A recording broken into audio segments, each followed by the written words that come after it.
Hola, bienvenido, bienvenida. Yo soy Karina Gómez, la host del podcast Conectados a la Intención o Rooted in Intention. Y aunque yo sea de los Estados Unidos, tengo orgullosamente raíces mexicanas y en este episodio especial, particularmente por lo que ha estado pasando con las redadas de ICE y la presencia de la Guardia Nacional recientemente en muchas de nuestras comunidades, sé que eso puede traer mucha inquietud y preocupación de lo que podría pasarte a ti, a un familiar o a otro ser querido mientras que estás haciendo tus actividades regulares, ya sea en la casa, en el trabajo o yendo a la tienda. Y esas son preocupaciones reales y también sé que parte del miedo a veces viene de no saber qué hacer en situaciones desconocidas. Y mi mamá siempre ha dicho que la educación es muy importante y es una de las cosas que nadie nos puede quitar. Y es por eso que es una de nuestras herramientas más poderosas. Y aunque la educación no es la solución completa para los asuntos de inmigración que estamos viendo en los Estados Unidos, por lo menos sí nos puede ayudar a sentirnos más preparados para que posiblemente sepamos reconocer qué hacer en escenarios que no hemos tenido mucha experiencia. Así que hoy vamos a cubrir cuáles son tus derechos dentro de los Estados Unidos para que ojalá te sientas un poco más preparado si tienes un encuentro con un agente de ICE, un policía o un agente de la patrulla fronteriza o si se encuentran en tu comunidad también. Y hoy me está acompañando Leslie Salazar, que muchísimas gracias Leslie por estar con nosotros en este episodio en español, pero también por dar información en inglés. Y Leslie es del Centro de Derecho Público o Public Law Center, que es una organización sin fines de lucro que ofrece servicios legales gratuitos en el condado de Orange en California. So, Leslie, de nuevo, muchísimas gracias por estar aquí con nosotros, darnos información y puedes empezar por decirnos un poquito más de los aspectos más importantes que la gente debe conocer sobre sus derechos. Sí, por supuesto. Muchas gracias por tenerme aquí en tu episodio. Como mencionaste, soy de parte de Public Law Center, Centro Público de Jurídico, aquí ubicado en Santa Ana, California, y tenemos diferentes áreas de servicio legales gratuitos a los residentes del condado de Orange. Am, Primeramente, todos los individuos ubicados aquí en los Estados Unidos y obviamente aquí en California tienen derechos constitucionales, lo cual no deben de ser infringidos, que tienen protecciones, independientemente del estatus legal de uno estando aquí en los Estados Unidos. Primeramente, el derecho más importante que uno puede tener es el derecho de permanecerse en silencio. En cualquier situación que se encuentre uno, todos tienen el derecho de permanecerse en silencio y no decir nada. No lo pueden obligar a dar información, lo cual no quiere proporcionar. Obviamente hay ciertas excepciones en ciertas situaciones donde sí tiene que proporcionar cierta información propia, pero por lo general cada uno en este país, en este estado, tiene el derecho de ejercer ese derecho de permanecerse en silencio. También, por cuestión de la Constitución, cada uno tiene el derecho en contra de búsquedas y cateo o registro de su persona que no sea razonable. Cualquier cateo de persona o cualquier registro de persona o de su propiedad debe de venir acompañado por una orden judicial que sea firmada por un juez. Voy a hablar un poco más de eso más adelante, pero cada uno tiene el derecho de que no lo registren injustamente. También cada uno tiene el derecho de no firmar documentos. Simplemente el hecho de que le den un documento, si es uno detenido, y le digan, oh, si lo firmas, lo vamos a dejar salir más pronto. Cada uno tiene el derecho de no firmar ese documento. Tiene el derecho de revisar el documento, leerlo, entenderlo antes de poder firmar. También en esa misma cadena, también uno tiene el derecho de rehusarse de proporcionar documentos. Obviamente, siempre y cuando sea en ciertas situaciones donde sí tiene que proporcionar. Un ejemplo simplemente puede ser si uno está conduciendo y un policía lo orilla y le pide su identificación. Obviamente, en esas circunstancias tiene que proporcionar cierta documentación. Pero fuera de eso, cada uno tiene el derecho de rehusarse a proporcionar cualquier documento que tenga en su gente, en su persona. También un derecho sumamente importante, si uno está en casa y viene alguna gente y le toca la puerta y quiere hablar con usted, cada uno tiene el derecho de no permitirle la entrada a su hogar. Obviamente, al menos que tengan una orden judicial válida, pero fuera de eso, usted tiene todo el poder y el derecho de no dejarles la entrada, permitirles la entrada a su hogar. Y finalmente, también todos tienen el derecho de pedir un abogado de inmigración. Eso sí es un poco diferente en comparación cuando es un juicio criminal, donde se le proporciona un abogado de defensa gratuito sin costo. Si uno no tiene los fondos para poder obtener un abogado criminal, en el área de inmigración, cada uno sí tiene el derecho de tener un abogado de inmigración, pero no sin costo. O sea, sí va a tener que pagar por un abogado, pero por lo general sí tiene el derecho de conseguir un abogado de inmigración para poder defender su caso. Todos esos son los derechos principales que cada uno tiene en este país, independientemente de su estatus legal. Los más importantes, yo diría, en cualquier situación que se pueda encontrar es, primeramente, el derecho de permanecerse en silencio. No lo pueden obligar a hablar, al menos que usted voluntariamente proporcione esa información. Y también el derecho de no tener que firmar documentos y si se ubica en casa, si se encuentra en casa cuando vienen a cuestionarlo, tiene el derecho de rehusarles y negarles entrar a su hogar. Obviamente, al menos de que lleven una orden judicial válida, una orden de cateo válida. Muchísimas gracias, Leslie. Y sé que a veces es más fácil entender los derechos con ejemplos. Entonces, ¿nos podrías dar un ejemplo si alguien es detenido por la policía mientras que está manejando un carro? ¿Cómo se puede ver esa situación y cómo se va a ver practicando los derechos? Eso puede ser una situación que puede ocurrir definitivamente. Lo hemos visto en varios medios de televisión, de noticias, de cómo puede suceder una detención cuando uno está manejando. Primeramente, si lo orilla un policía o un agente de inmigración o de ICE, como se conoce, tenemos diferentes ramas de lo que se conoce por sus siglas en inglés, Department of Homeland Security, DHS, el Departamento de Seguridad Interno.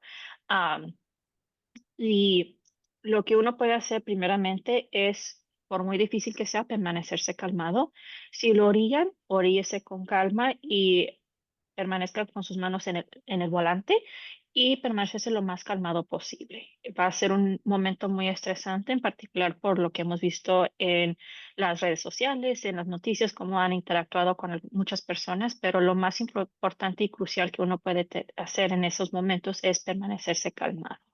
Permanecerse con las manos en el volante y también tener lista su licencia y registración del carro y las comprobante de aseguranza del carro. Ahora, yo entiendo que en muchas ocasiones para muchas personas es difícil poder dar un comprobante de la licencia de conducir. Para poder minimizar algún contacto negativo con inmigración, se le recomienda bastante de que cada conductor maneje con una licencia de conducir, ya sea la licencia de conducir de California o la licencia de conducir bajo el AB60, ya que para muchas personas no pueden conseguir una licencia normal del estado de California, pero sí pueden conseguir esa licencia bajo el AB60. La razón que se recomienda de cargar mínimo con una licencia de la AB60 es para minimizar el tener que proporcionar algún documento que sea del extranjero. ¿A qué me refiero a un documento del extranjero? Me refiero que muchas personas quizás cargan con ellos mismos su credencial de su país o la carnet, que a veces se le conoce la matrícula consular también, Esos son formas de identificación del extranjero. Si se le proporciona ese documento a un oficial, ya sea la policía o un agente de inmigración, eso les está informando de que posiblemente no tiene estatus legal, si es el único tipo de documentación o de identificación que lleva con usted. Entonces, lo más posible, si se puede, conseguir la licencia AB60 para así también minimizar el riesgo de que le den algún ticket o alguna infracción por conducir sin licencia de conducir, ¿verdad? Entonces, lo que puede ocurrir en esas circunstancias, cuando uno es orillado por algún agente o por la policía, le van a pedir identificación. Obviamente tiene que proporcionar alguna forma de identificación, preferible una licencia de conducir, también la registración y la aseguranza del carro. Luego, en ese momento, simplemente puede pedir por qué me está orillando o cuál es la razón que me tiene orillado y de esa forma le pueden contestar qué es lo que están investigando. En muchas de estas ocasiones, posiblemente puede ser un agente que diga, oh, esto lo estamos haciendo un chequeo de lo que se conoce en inglés el DUI, eso de andar manejando intoxicado o están revisando cierta información en el área. Pueden dar muchas excusas de por qué están queriendo investigar. Pero usted tiene el derecho de preguntar por qué me está deteniendo, por qué me ha orillado. Y así para que le den esa información. Luego también lo que le puede preguntar después de que le dé más explicación y que le revise si le empiezan a hacer más preguntas sobre su estatus legal o algún cuestionario sobre qué es lo que está haciendo en esa área. Usted puede preguntar, ¿estoy libre de retirarme? ¿Estoy libre de irme? En esa circunstancia puede ser una de dos cosas. El oficial le puede decir que sí. Si le dice que sí se puede retirar, lo que se le recomienda es que se retire con calma. O sea, que se pueda ir, ya se puede ir conduciendo, pero con calma, no a alta velocidad, no retirarse hasta que chi- ah, suenen las llantas en el pavimento, sino retirarse con calma y seguramente, obviamente. Ah, pero puede ocurrir en una situación donde el oficial le diga no, no se puede retirar. En ese momento tiene todo el derecho de permanecerse en silencio. Lo que también uno puede cargar consigo mismo, aparte de una identificación, es lo que se conoce como la tarjeta roja.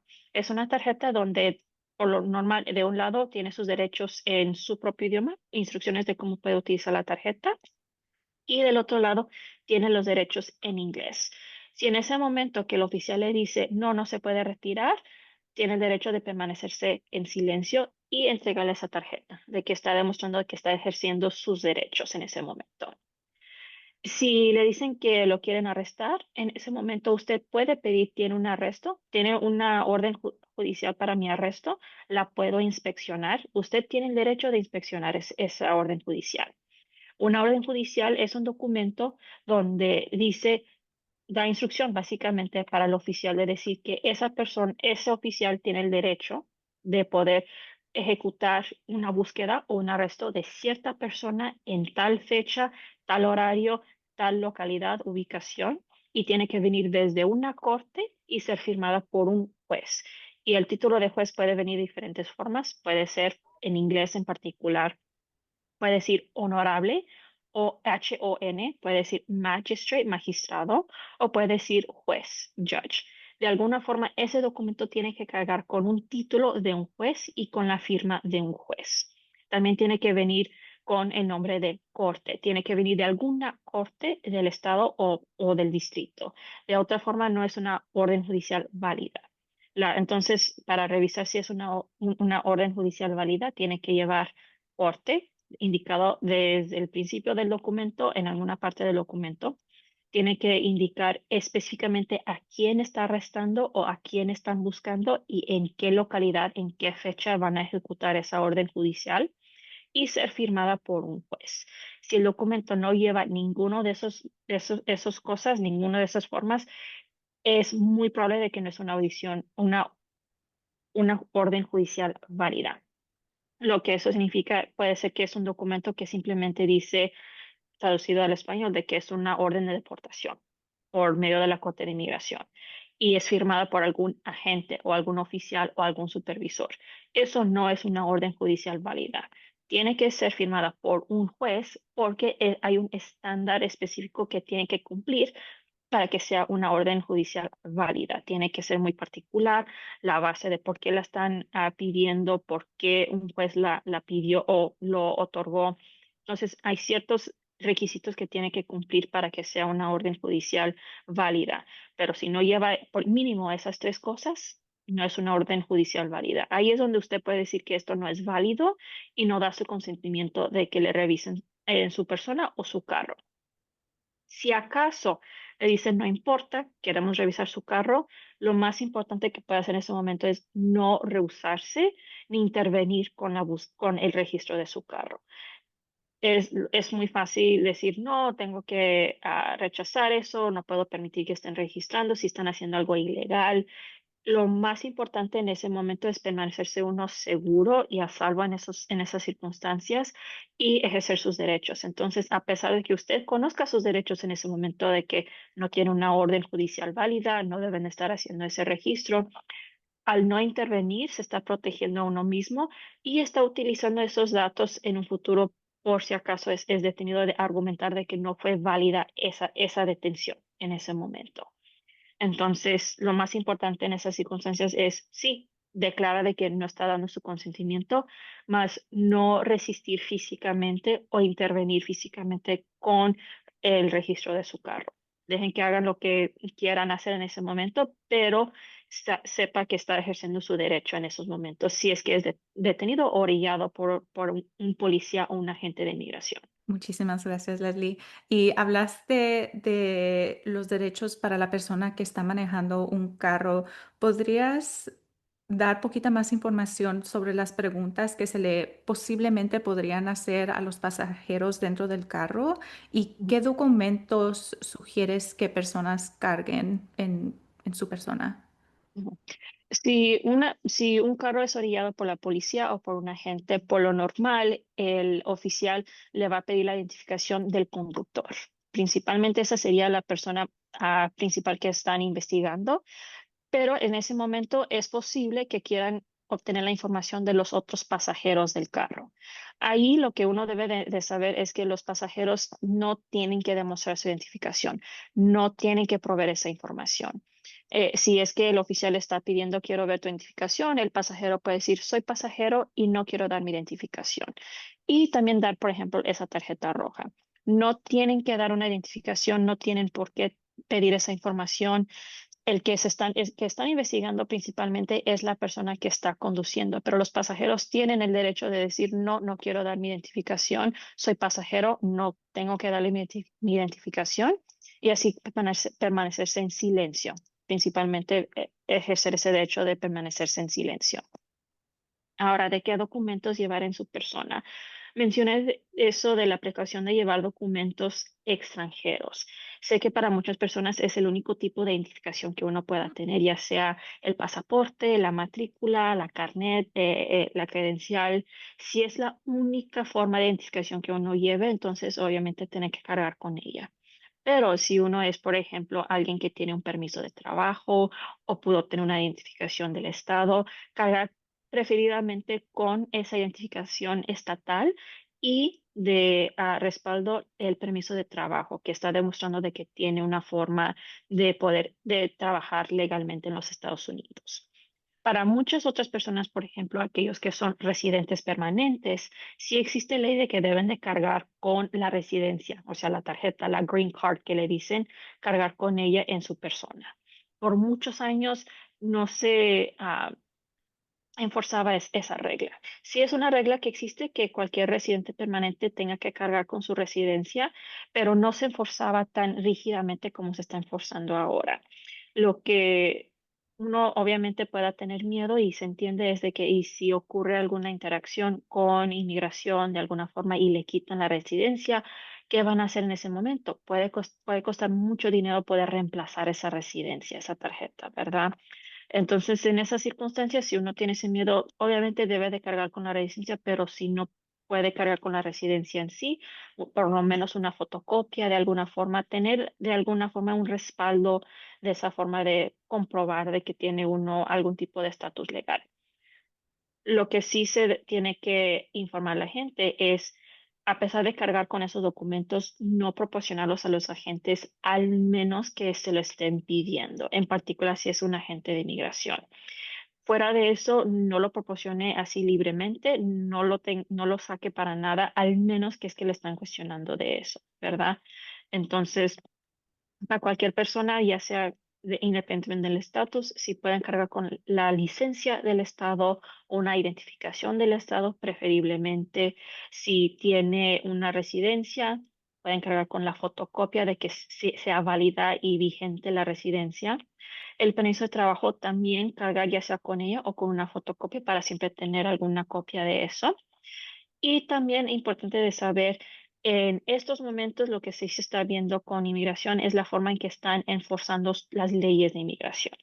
Para dar un poquito más de contexto y de información, en la previa administración y en otras administraciones presidenciales, inmigración, o sea, lo que se conoce como el Customs and Border Protection, CBP, lo que se conoce la patrulla fronteriza, y también ICE, los agentes de ICE, podían ejercer lo que son las 100 millas dentro de la frontera. O sea, de la frontera para adelante podían ejercer y hacer sus arrestos dentro de 100 millas si si es que son inmigrantes con quien han interactuado, si lo detienen y han entrado dentro de las primeras 2 semanas de haber entrado. Esos individuos que son detenidos por inmigración los ponen por lo que se conoce el proceso de deportación inmediata, expeditada.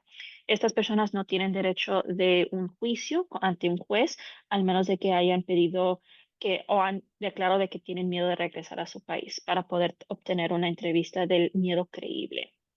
Ahora, con esta administración, lo que han estado haciendo es deteniendo a personas más allá de las 100 millas de la frontera y si han estado aquí dentro de los Estados Unidos por menos de los 2 años, 2 años.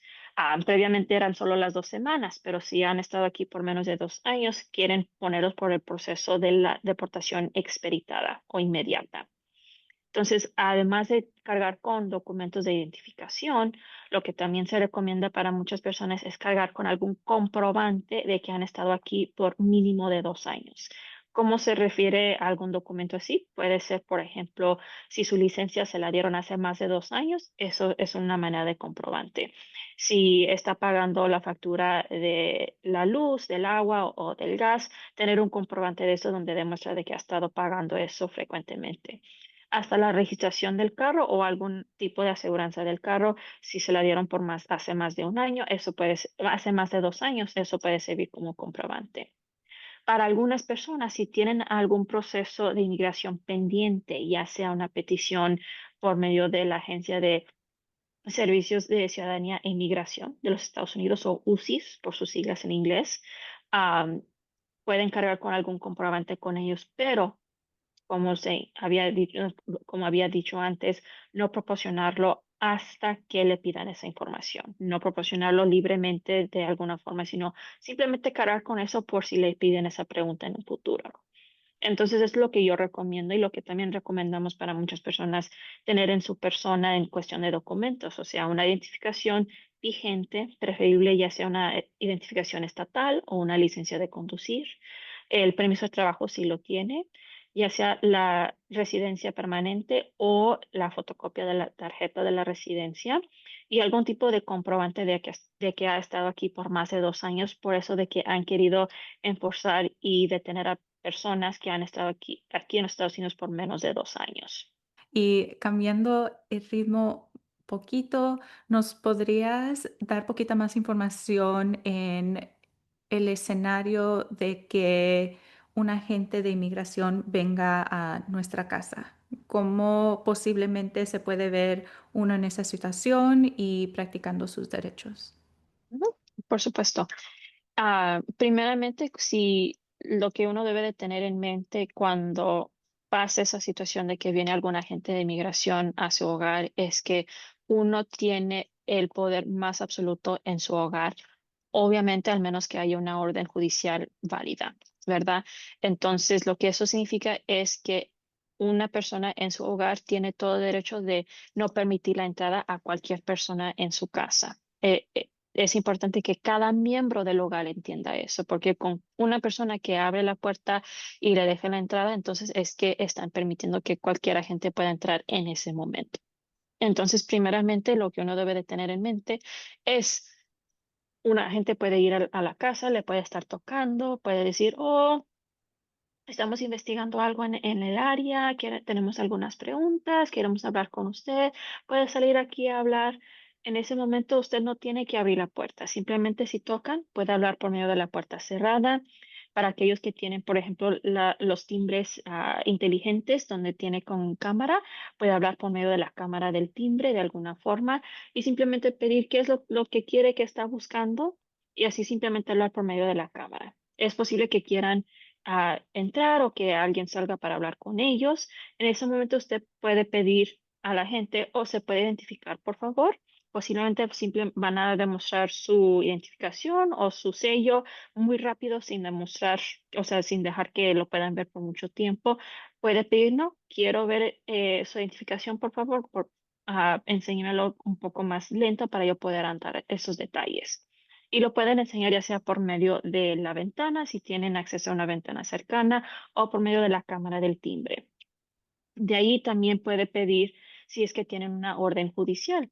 Si es que quieren hablar con alguien o quieren entrar a la casa, no pueden hacer eso sin su consentimiento o al menos de que tengan una orden judicial válida. Y puede ser ya sea una orden judicial de arresto o una orden judicial de cateo, o sea, de registrar y buscar algo en la casa.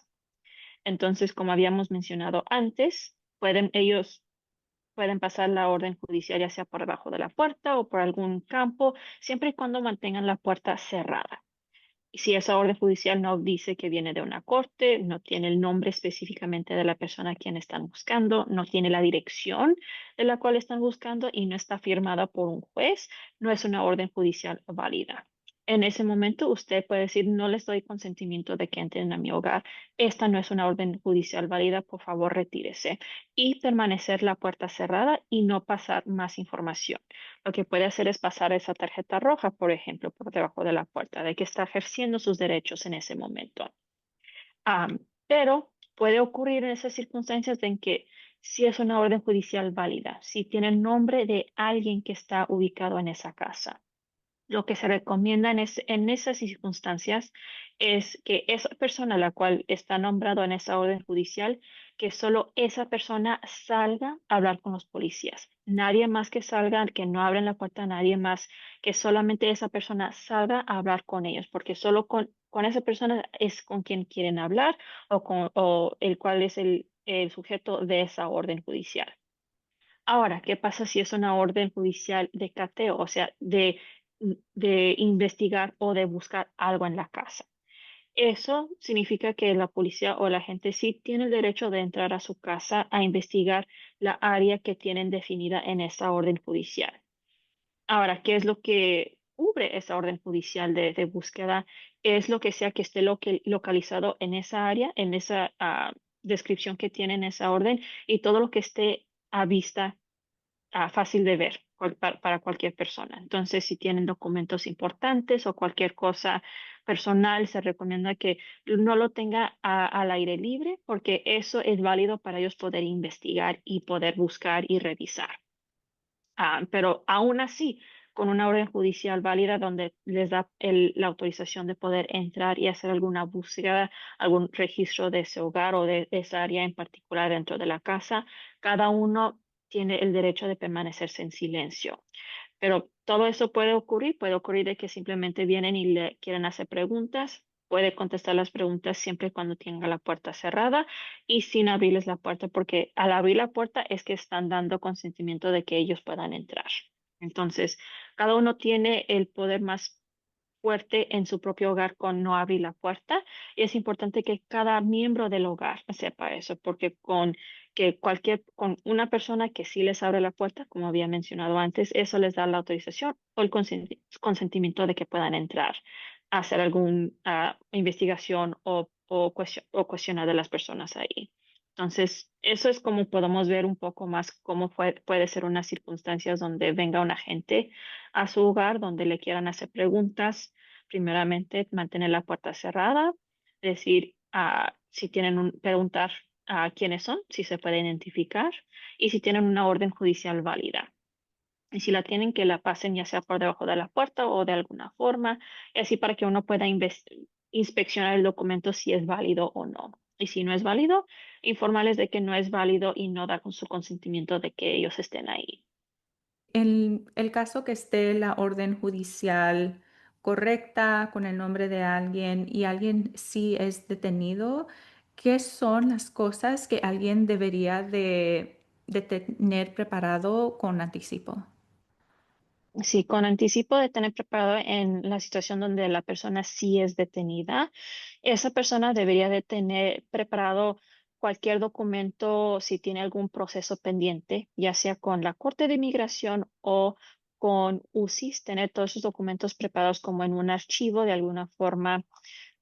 Si es detenido y llevado a un centro de detención migratorio, lo que uno debe de tener en mente es al menos por ciertas razones humanitarias o alguna situación de emergencia, por lo normal no van a dejar libre a los individuos hasta que llegue más o menos el punto de 6 meses, si es que están detenidos en particular en Adelanto o en Desert View, esos centros de detención.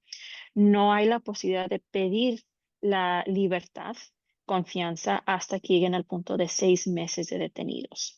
Entonces, llegando a ese punto, tener preparado, por ejemplo, cartas de apoyo de la comunidad, tener alguna forma de comprobante de que si le ponen, si llega a ese punto de estar detenido por 6 meses y pide esa audiencia de libertad, confianza, tener comprobante de que tiene los fondos para esa fianza que quizás le van a poner, que tiene dónde llegar cuando sea liberado y evidencias y pruebas, cartas de apoyo donde demuestre de que usted no es un peligro a la comunidad ni que corre el riesgo de huir después de ser liberado. Eso es lo que más bien quieren ver, de que sea alguien que no corre ese riesgo antes de poder ver si es que le pueden dar ese tipo de libertad, confianza. Entonces, tener todos esos documentos preparados, pero también si uno es padre de familia, si tiene hijos, tener lo que se dice la carta de cuidado del menor. En inglés se le dice el Caregiver's Affidavit y ese es un formulario que uno puede llenar y dejar preparado para que la persona que va a cuidar a sus hijos lo pueda firmar y utilizar ya sea con la escuela o con la oficina del doctor. Ahora, lo que muchos han escuchado o quizás quieran hacer es tener una carta de poder para el cuidado de los hijos. En California, una carta de poder no es suficiente en el estado de California. Tiene que ser ya sea por medio ese documento, ese affidavit de cuidado del menor o una carta escrita por sí mismo detallando qué es lo que está otorgando a qué persona que puedan hacer con sus hijos. La razón por eso es porque eso de cuidado de los hijos es muy particular en el estado de California. Si uno hace una carta de poder, no es suficiente en California, o el cuidado de hijos ya sea tiene que ser algo informal. Por ejemplo, la carta de cuidado de los hijos o una carta personal donde detalla específicamente qué es lo que está autorizando que haga una persona con sus hijos. Puede ser así de informal o sea un proceso formal donde es la tutela, donde están haciendo un proceso de corte, un proceso judicial con la corte de familia para otorgarle la custodia temporal hacia otra persona o la tutela de los hijos. La La, diferencia es la tutela. tutela ¿qué es la tutela? La tutela es cuando se le otorga a una persona que no es el padre tener la custodia del menor. Lo que es, pero no es que les están eliminando por completo los derechos del padre. Lo que sí está haciendo es suspendiendo, por lo menos temporalmente, los derechos del padre en ese tipo de tutela. En inglés se le conoce como guardianship, pero en español sería la tutela. Mm, Están siendo los guardianes del menor en ese momento. Sería un tutor para el menor. mm. Entonces, por eso es una gran diferencia, ya sea mm, si quieren tener algo muy formal, reconocer de que sería un proceso judicial y le suspenderían los derechos del padre. O si quieren por lo menos decir que todavía tienen derechos y todavía pueden hacer algo con sus hijos y simplemente tener algo en plan para sus hijos, tiene que ser ese proceso informal que sería la carta de cuidado y una carta personal redactada que uno quiera tener. Esa carta personal que uno escribe con su puño y letra detallando que cierta persona puede hacer esto y el otro con sus menores, si quiere hacerse más seguro, la pueden tener notarizada, pero siempre ir con alguien que sea un notary public en el estado de California, y ellos pueden por lo menos notarizar el documento si es que quieren que sea un poco más seguro en esa forma. Pero eso sería, digamos, una de las cosas principales de tener esos documentos listos. También para muchas personas puede ser situaciones donde el, ah, el padre tiene ciertos, un caso de conservatismo con sus menores de edad, que tienen que tener cierto cuidado de ellos más allá de lo que es una relación de padre e hijo, que tienen que tener cuidado de ellos legalmente, de ciertas decisiones, tener comprobante de eso. Eso también puede ser utilizado para dar pruebas de que es necesario quedarse aquí, que tienen cuidado de alguien y de esa persona depende de ellos. Y también tener la información de un abogado de inmigración de confianza, el cual puedan comunicarse. Si uno es detenido, es posible que no le permitan muchas llamadas frecuentes, quizás una llamada cada ciertas horas, ciertos días, algo así. Tener el contacto de alguien confiable, alguien que sepa dónde están estos documentos archivados, para que usted les pueda llamar a esa persona y decir, oye, me detuvieron, estoy en este lugar, necesito que hagamos el plan. Y el plan puede ser, ok, esta persona va a contactar a un abogado de inmigración, va a implementar los documentos para el cuidado de los niños, va a tener en mente saber dónde están todos los documentos de inmigración. O sea, esa persona es la que va a poder hacer todos los movimientos en ausencia de la persona que está detenida.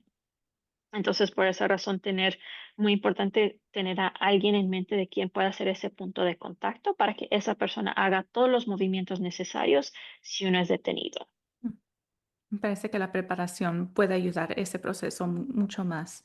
Am, y entonces ya hemos hablado un poco de si alguien es detenido, si está en su carro, si alguien está en su casa. ¿Nos podrías hablar un poquito más si alguien está en un lugar un poco más público, ya sea en la escuela o en el trabajo o tal vez nada más en la calle? Para que todos tengan un poco más entendimiento, si uno está en público, inmigración también tiene el derecho de estar en público. No están limitados de ciertas áreas. Si hay ciertas excepciones, por ejemplo, en la previa administración teníamos lo que se conocían las áreas protegidas, donde inmigración no podía entrar a esas áreas. Previamente se conocía, por ejemplo, las escuelas, hospitales, institutos religiosos. Habían muchas áreas donde tenían protección ante el enforzar las leyes migratorias. Ahora es bastante diferente. Han retirado las protecciones de muchos de estos lugares, pero siguen habiendo ciertas áreas protegidas. Por ejemplo, ciertas cortes son exentas de ser lugares donde puedan ejercer inmigración. A lo que me refiero es que hay ciertas cortes donde siguen siendo protegidas. Esas cortes son, por ejemplo, cortes que son de no casos criminales como ley de familia y también de reclamos menores.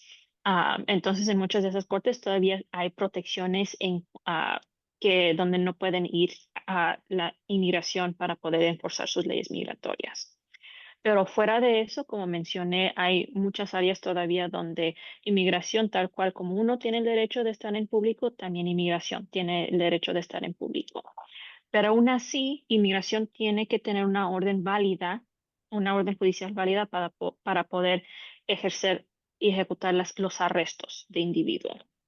Entonces, si uno está, por ejemplo, en la marqueta o caminando por la calle y se le acerca un agente, usted les puede preguntar cuál es su nombre y pedir que se identifiquen y preguntar si tiene una orden judicial válida.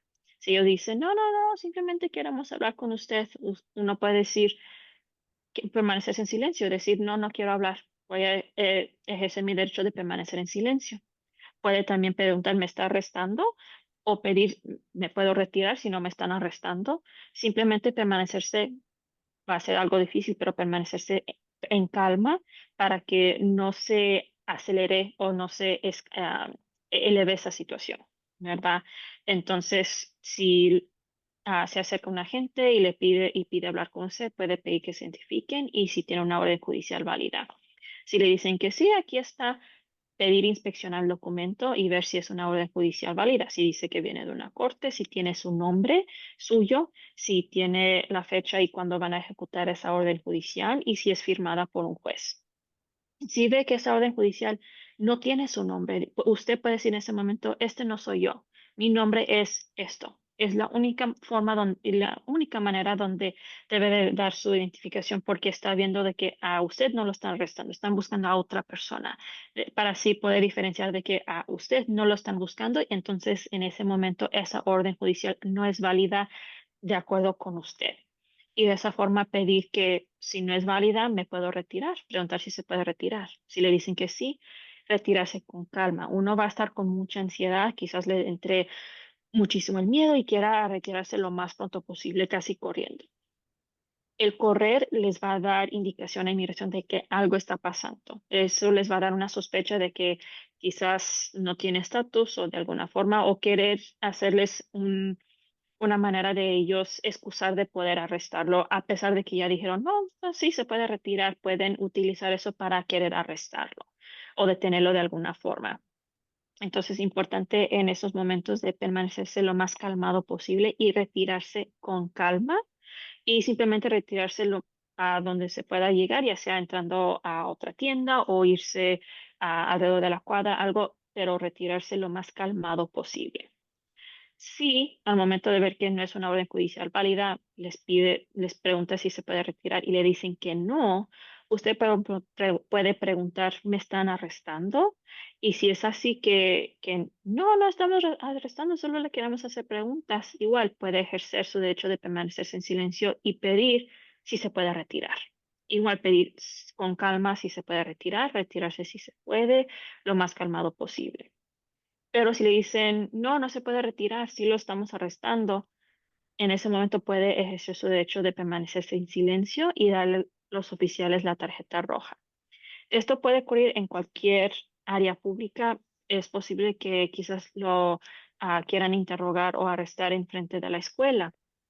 Muchas escuelas deberían tener ciertos protocolos cuando hay alguna presencia de inmigración en el área. Eso se puede investigar con la escuela o puede preguntar qué pólizas tienen en lugar cuando hay una situación así. Pero independientemente, las banquetas o las áreas cercas de la escuela son áreas públicas. Igual puede hacer todos estos pasos de permanecerse calmado, pedir si tienen su identificación, si tienen una orden judicial y pedir si se puede retirar si es posible. Ahora, donde puede ser algo un poco diferente es si es que vienen a su lugar de empleo, a donde está trabajando. Eh, Como en cualquier otro lugar, en un empleo, si es un negocio como una tienda o algo así, si es un negocio que sí está abierto al público, los agentes de inmigración pueden estar ahí también.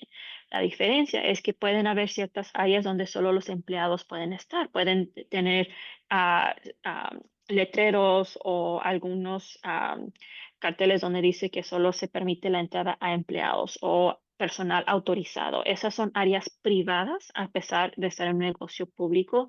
Ahí son áreas donde inmigración no tiene derecho de entrar, al menos que tengan el consentimiento del dueño o el propietario del negocio. Entonces, aún así, si es que viene inmigración a su lugar de empleo, permanecerse lo más calmado posible. El correr les va a dar indicación de que algo está mal y van a querer ir tras de usted. Entonces, permanecerse lo más calmado posible, no correr y si se le acerca un oficial, puede permanecerse en silencio o darles la tarjeta roja. Igual, solo pueden hacer los arrestos si tienen esa orden judicial válida y puede pedir revisar esa orden judicial válida, como en cualquier otra circunstancia. Pero lo que puede hacer, lo más importante que uno puede hacer en esos momentos, si es que se les acerca en el trabajo, es permanecerse en silencio, porque la menos información que usted pueda proporcionar de usted mismo, se les va a hacer más difícil para ellos poder comprobar cierta información. Entonces, el silencio es su mejor defensa en esos momentos. Y Leslie, di que alguien esté trabajando en un negocio que está abierto al público, ¿verdad? Y ve que una gente está viniendo y el empleado desea irse a un lugar privado, y como donde van a tomar lonche o el ejemplo que estabas am, dando, donde esté un, ¿cómo se llama? Un como un sign. letrero. Ya, Ujú. donde haya un letrero que diga para empleados solamente.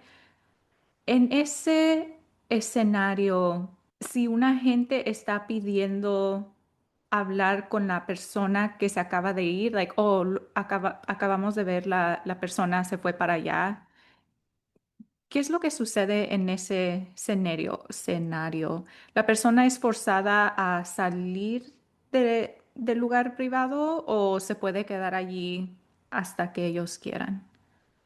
Ahí puede ser, depende de cómo trabaja el lugar de empleo, honestamente. Ahí puede ser algo difícil por cuestión de que obviamente uno debe de permanecerse calmado si es que se retiró para ir a ese campo de donde es para las áreas de empleados o algo así. Puede ser que el jefe o el supervisor lo obligue a salir para hablar con ellos. Entonces todo depende, pero igual tiene que ser si quieren hablar con esa persona, tiene que ser esa orden judicial válida. Sin esa orden judicial válida, uno no tiene que salir fuera de esas áreas privadas. Pero igual, si es que esa persona entró a esa área privada, solo pueden entrar o obligar que la persona salga si es que tiene una orden judicial válida y permiso del empleador. Entonces, si el jefe o el dueño dice, no, tú tienes que salir, ahí es donde eso es algo difícil porque el empleador es el que le está ordenando de salir. Pero si es por cuestión de que si tiene una orden judicial válida, ahí es donde sí uno debe de que obedecer con esas indicaciones porque sí es una orden judicial válida. Mm, Pero fuera de la orden judicial válida o fuera de que el supervisor o dueño propietario del negocio lo esté ordenando de salir, uno puede, sí tiene el derecho de estar, permanecerse en esas áreas privadas porque son de empleados al menos que, por ejemplo, el empleador le otorgue el permiso a la gente de entrar a esas áreas. ok. Y de la orden judicial, ¿es un documento que regularmente está en inglés y en español, en inglés o a veces en español? ¿Cómo se ve el lenguaje de Por esas lo, órdenes?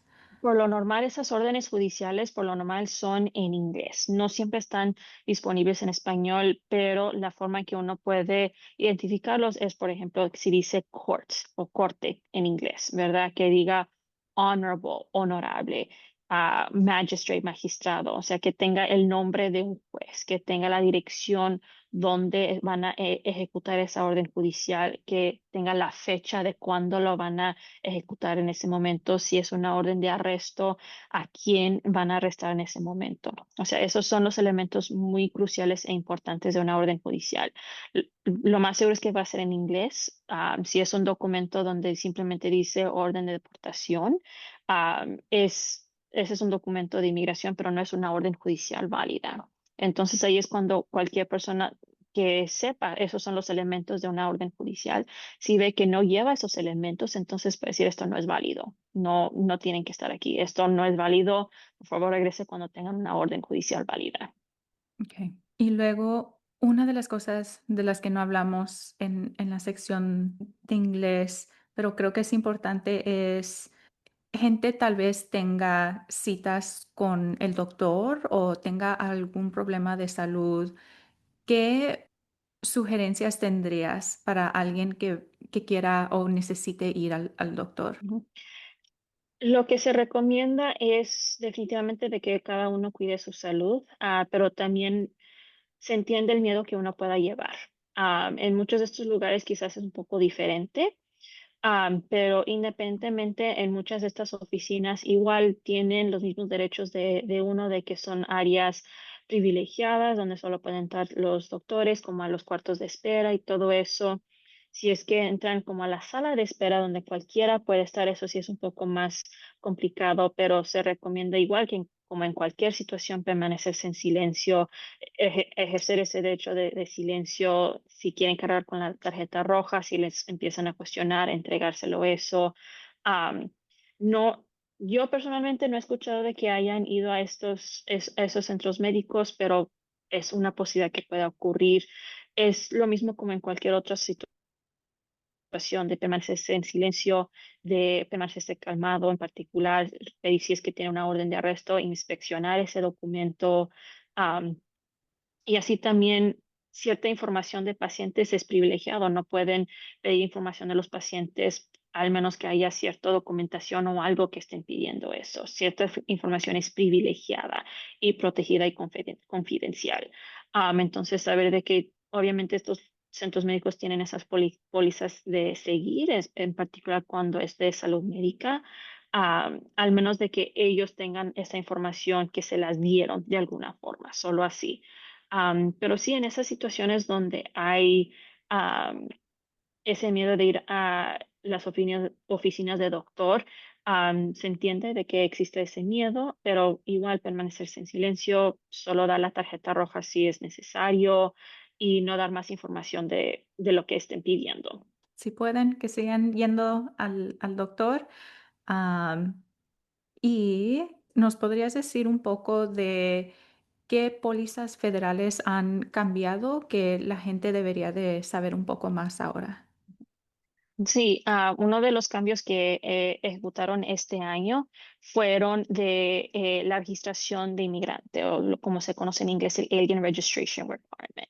Y es una póliza que entró en efecto a partir del 11 de abril de este año. Ah, sí hay licitación en contra de este requisito, pero eso sigue pendiente. Pero fuera de eso, lo que está pidiendo esta administración es que todos se registren. De esta forma es una página web donde uno se puede registrar con UCIS.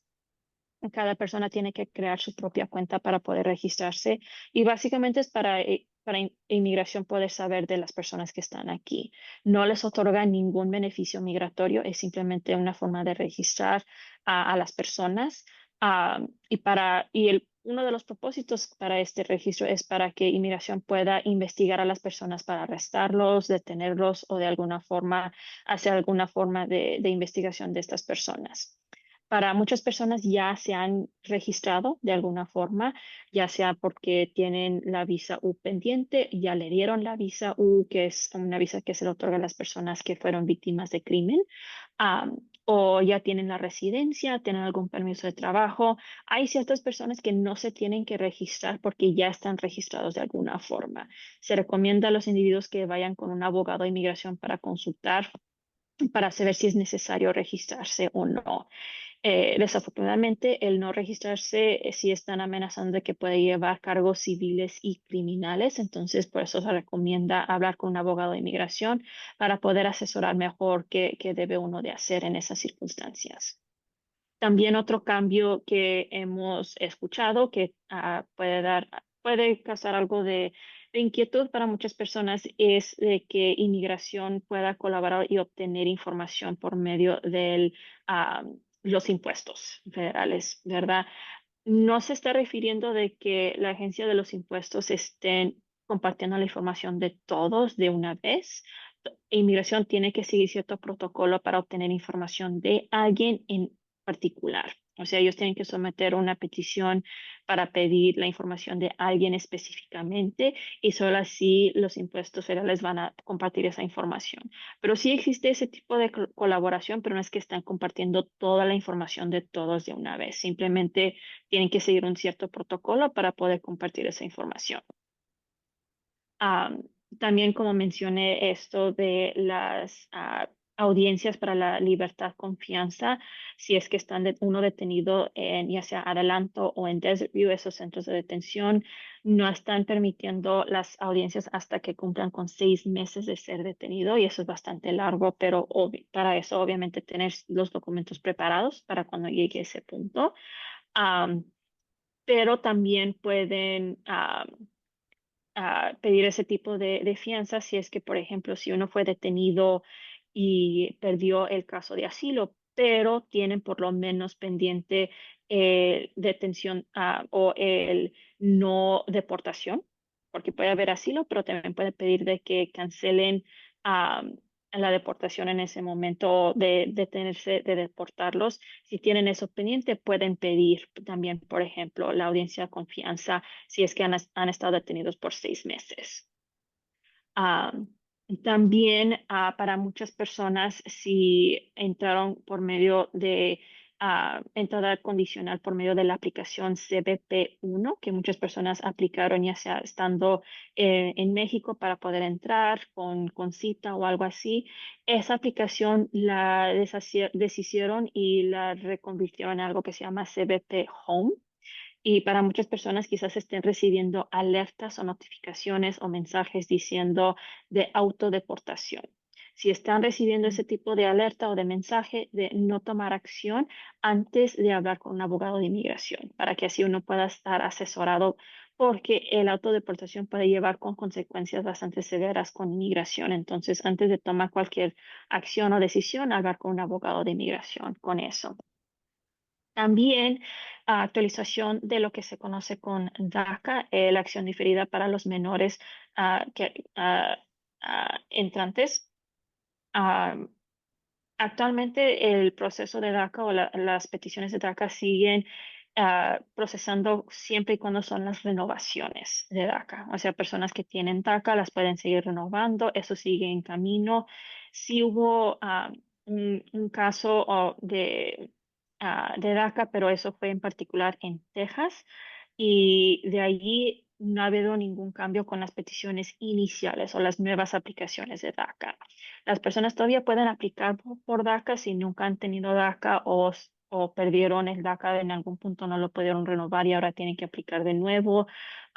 Pueden todavía aplicar por DACA, pero no las están procesando o adjudicando todavía. Esas siguen congeladas, básicamente, pero sí están procesando las peticiones de DACA que son renovaciones. Y hablando de renovación, algo más recién que acaba de ocurrir es sobre la autoextensión o autorrenovación de los permisos de trabajo. Todavía hay información no concreta de eso, pero básicamente lo que ha decidido esta administración es que para las personas que aplicaron por un permiso de trabajo no se les va a autoextender la validez por cierto periodo. Lo que están queriendo hacer, lo que hemos entendido por ahora es que las personas tienen que someter las renovaciones dentro de 180 días antes de que se venza su previo permiso de trabajo para que no haya lapso de permiso, de autorización.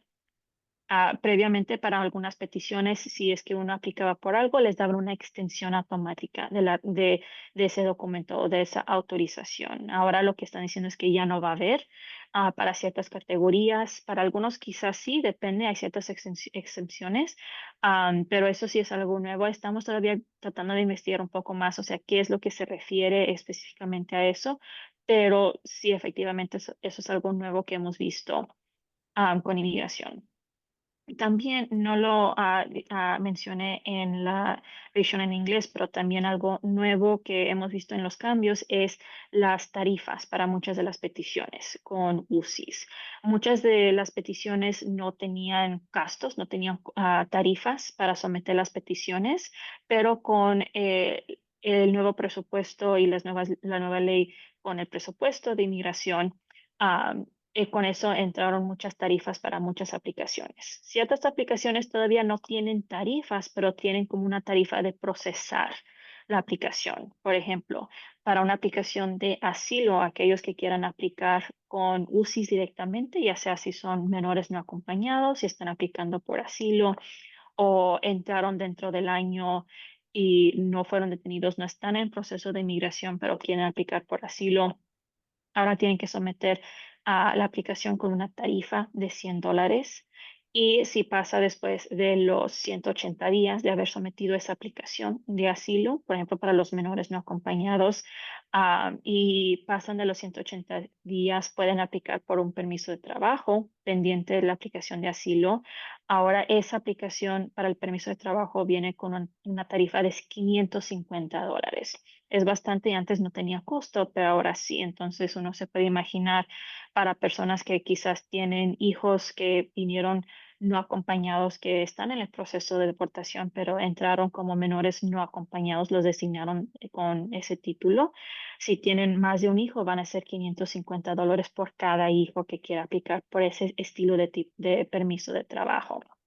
Entonces, eso es bastante cambios con esto de migración también. Para muchas personas iba a implementar una cuota de $100 por cada año que esté pendiente la aplicación de asilo. Acaba de ocurrir un cambio, un caso donde le han puesto pausa a esas tarifas. Por ahora, las personas que hayan recibido alguna notificación de que van a tener que pagar por esa cuota de asilo anual que se le está diciendo, por ahora hay una pausa en eso. Estamos tratando de ver qué más información hay, pero efectivamente sí hubo un caso recién que ocurrió este jueves, viernes de la semana pasada que lo puso en pausa esas tarifas. Entonces, por ahora nadie tiene que someter ninguna cuota o tarifa, pero obviamente estamos revisando qué significa esto a futuro, cómo va a seguir ese caso. Ok. Y para esta próxima pregunta, a lo mejor va a ser un poquito diferente para cada persona, cada caso va a ser un poco diferente, pero ¿qué consideraciones debería de tener la gente que vaya a aplicar para una mica o para una visa por primera vez? Ujú.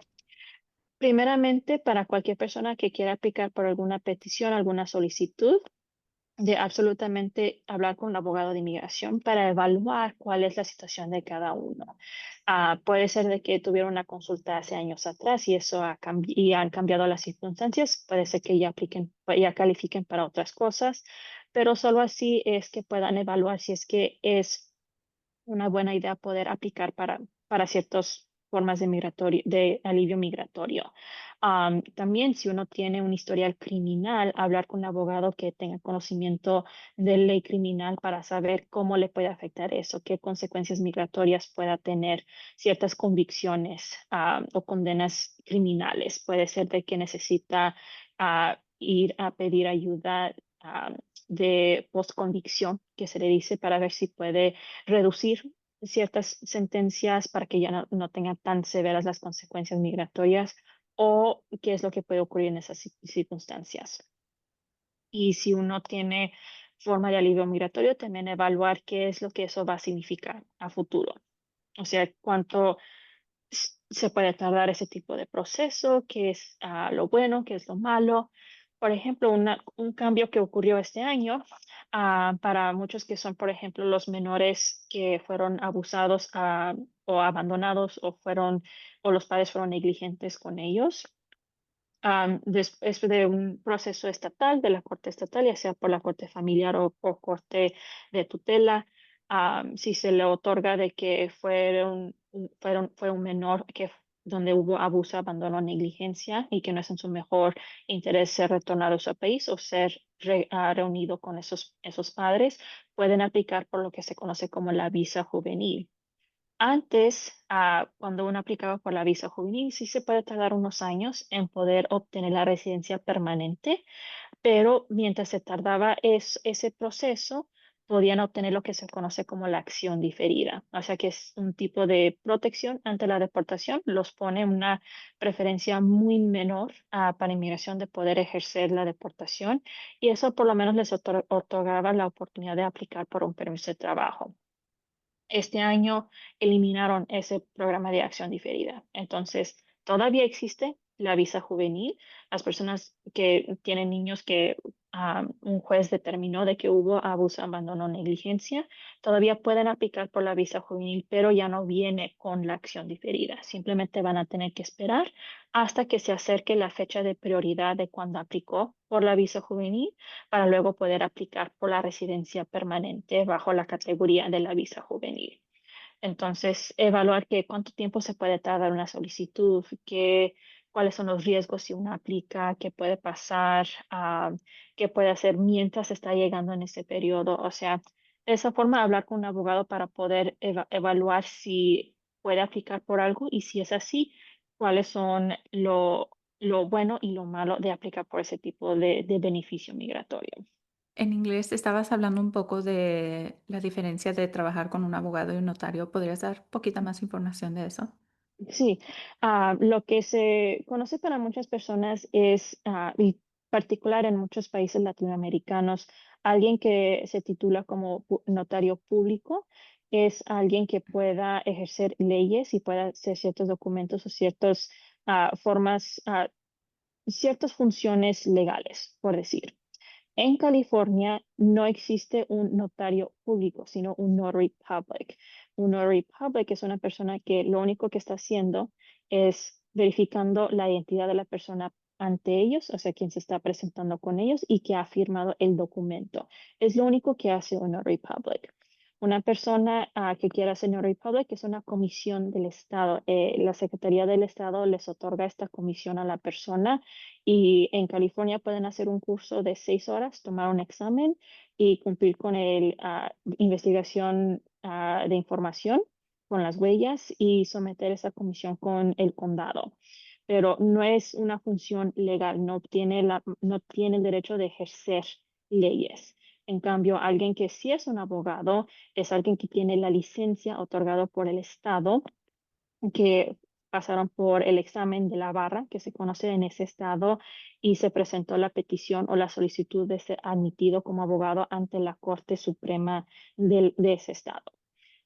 Entonces, aquí en California, es importante saber la diferencia entre quién es un abogado y quién se identifica como un notario. En California no se puede traducir el término de notary public. Si está viendo letreros donde dice, oh, soy notario, o ha traducido a otro idioma, eso debe de indicarle de que algo no está bien. No se debe de traducir el término notary public, por muy que quieran ser bilingües o quieran promocionar de que pueden hacer las funciones de lo que hace un notary public, no se debe de traducir ese término. Es ilegal traducir el término notary public a otros idiomas.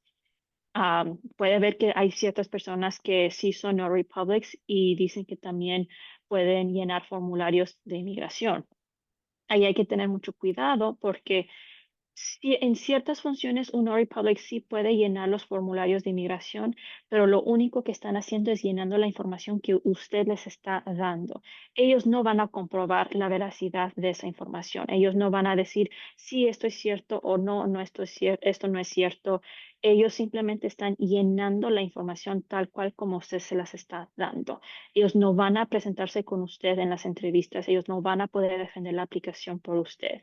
Lo único que están haciendo es llenando los formularios. Entonces, por esa razón, no confiar con ir con un no republic porque no tienen el derecho de ejercer derecho en este estado o en cualquier estado, honestamente. Por eso existe lo que se conoce como el fraude de notario. Por esa razón de que hay muchas personas que en sus países alguien que es un notario puede ejercer derecho, tienen esa legalidad, pero aquí es sumamente diferente. Si uno quiere una consulta o quiere hablar con alguien que sí sepa de las leyes de inmigración, tienen que ir ya sea con un abogado licenciado por el estado de California o por cualquier otro estado, siempre y cuando sean registrados con la barra de ese estado o con alguien que se conoce como un representante acreditado por el Departamento de Justicia, en inglés conocido como Department of Justice Accredited Representative. Esas son personas que son que son aprobados por el Departamento de Justicia de poder hacer ciertos elementos de ley de inmigración y hacer cierta representación siempre y cuando son supervisados por abogados de inmigración. O sea, siempre hay una función de supervisar y asegurarse que todo esté ocurriendo correctamente y que tengan la información y el conocimiento de las leyes de inmigración. Entonces, por esa razón es importante saber quién es una republic y quién es un abogado. Preferiblemente, si van a obtener información sobre su estatus legal o qué se puede hacer en su situación, ir con un abogado, un representante acreditado por el Departamento de Justicia, pero no con un republic. Si acaso lo único que debería ir con ellos es, por ejemplo, esa carta de cuidado de sus hijos. Si la quiere tener notarizada, puede ir con una Republic para que ellos estén verificando que usted mismo se presentó, es usted quien se declaró en esa carta y quien está presentando la identificación y fue usted quien firmó ese documento. Pero una Republic no puede pelear por usted en un caso de inmigración. Entonces es importante saber que hay un rol para cada una de esas funciones, pero sí hay diferencias importantes para tener en consideración. So, gracias por Correcto. eso. ¿Alguna otra pregunta o información que gustarías compartir con alguien que esté escuchando hoy? Sí, obviamente para este programa voy a compartir la información por escrita, pero hay muchos recursos por ya sea en el condado de Los Ángeles o en el condado de Orange. Hay ciertas redes de respuesta rápida que se conoce ya sea en Orange County o en el condado de Los Ángeles y estos son personas que trabajan en el área de inmigración que están al pendiente y cuidando si es que hay contactos o redadas de inmigración, de ICE, como se conoce. Entonces, si ven que algo está pasando, pueden llamar al número de esa red del condado para poder ofrecerles información de lo que están viendo para que ellos puedan investigar un poco más.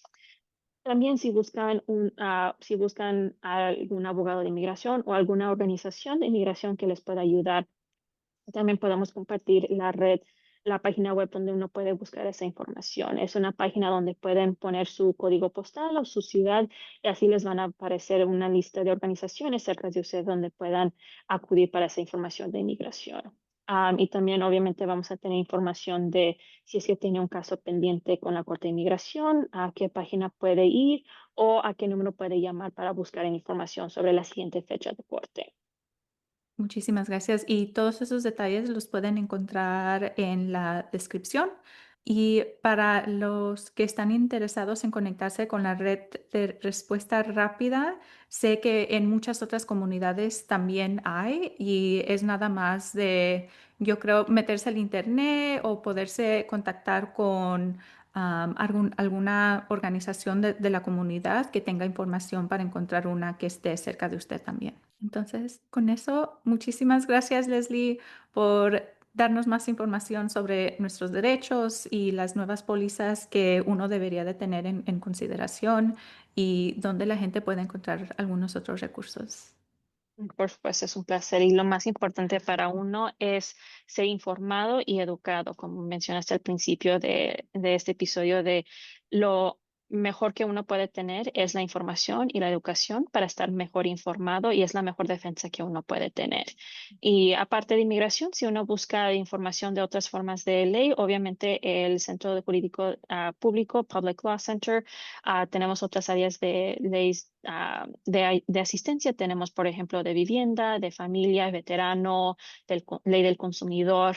También podemos dar la información de nuestra página donde pueden acudir más información sobre nosotros. Ok, muchísimas gracias. Adiós. Adiós. Thank you for joining me for another episode of Rooted in Intention. Until next time, and remember to keep showing up for the life, relationships, and community you want. Now go, grow the life you want.